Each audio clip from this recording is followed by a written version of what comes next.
Udhëzimi administrativ për trajtimin mjekësor jashtë institucioneve shëndetësore publike i miratuar në vitin 2023 po krijon vështirësi të mëdha për pacientët. Sipas këtij udhëzimi, pacientët nuk përfitojnë mbështetje nga fondi pa 3 profatura nga shtete të ndryshme edhe kur trajtimi nuk ofrohet në ÇKUK.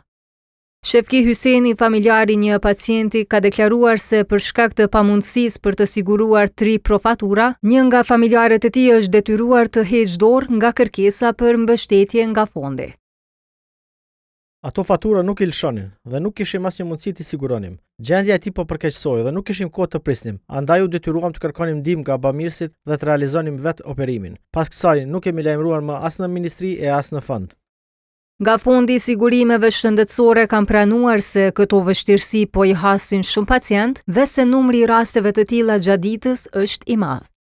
Ndërkohë në Ministrinë e Shëndetësisë janë arsyetuar se janë duke punuar në ndryshimin e udhëzimit dhe në zgjerimin e listës së diagnozave që nuk ofrohen në ÇKUK.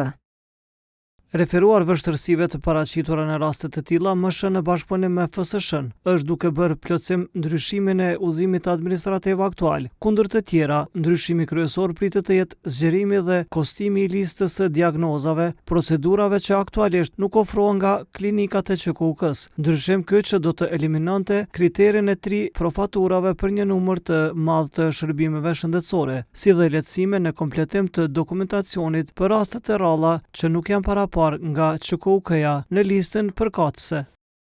Gazetari i shëndetësisë Bujar Vitia ka thënë se sigurimi i 3 profaturave është shumë i vështirë pasi shumica e institucioneve prestigjioze në vendet evropiane nuk lëshojnë dokumente të tilla. Sipas tij, kjo situatë po i orienton pacientët drejt institucioneve në Turqi që kanë zyra në Kosovë, duke u bërë pre e bizneseve ndërmjetësuese të jashtëligjshme. Do të ishte shumë e rëndësishme që këto profaktura të eliminohen dhe po ashtu është çështja tjetër se këto profaktura nganjëherë në shumë raste mund të jenë të fryra. Kjo e rrezikon edhe pjesën e buxhetit si tek rasti i pacientit, po ashtu edhe tek ajo pjesa që mbulon Ministria e Shëndetësisë, konkretisht Fondi i Sigurimeve Shëndetësore. Prandaj është shumë e rëndësishme që Ministria, Fondi i Sigurimeve Shëndetësore të kontraktoj shërbime të caktuara nga institucione jashtë vendit, qoftë në Turqi, qoftë në vendet evropiane. Kjo do ta lehtësonte jashtëmase procedurën e pacientit. Koha ditë më parë kishte raportuar edhe për rastin e Bashkim Baftirit, një pacient me aftësi të kufizuara i cili nuk kishte arritur të siguronte këto profatura edhe pse trajtim nuk ka mundur të gjente në klinikat e ÇKUK-s dhe ishte referuar për trajtim jashtë vendit.